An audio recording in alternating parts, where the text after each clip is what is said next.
It is the ongoing debate happening in homes all across Metro Atlanta. Is it safe for students in the classroom? Education Secretary Betsy DeVos was in Forsyth County today to talk about their reopening plans, where parents have a choice between in-person or digital learning. She has been in support of getting students back into the classroom amid the pandemic. But as 11 Alive's Latasha Givens reports, there's a lot of people that still say the risks are too high.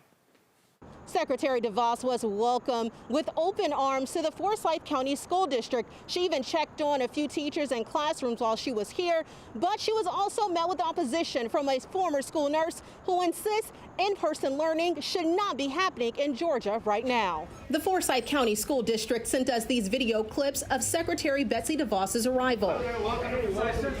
DeVos led a roundtable discussion with educators and parents.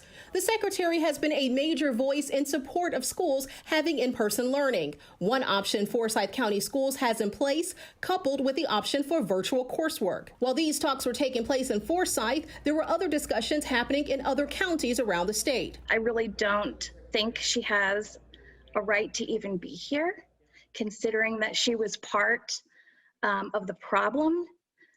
She was in agreement with the opening of schools. A strong rebuke from Amy Westmoreland, a mother and former school nurse in Paulding County. So, as a nurse, do you believe it's safe to return to school right now in Georgia?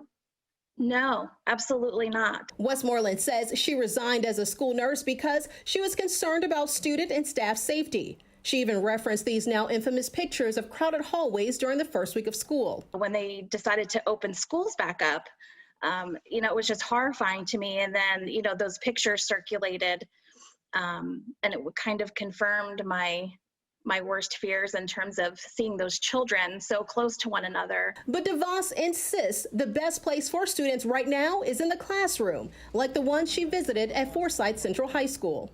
Thursday's COVID-19 numbers released by the Department of Health shows Forsyth County had 70 new cases today, the second highest on record. And to put that into perspective, the 7-day average is about 35 cases a day.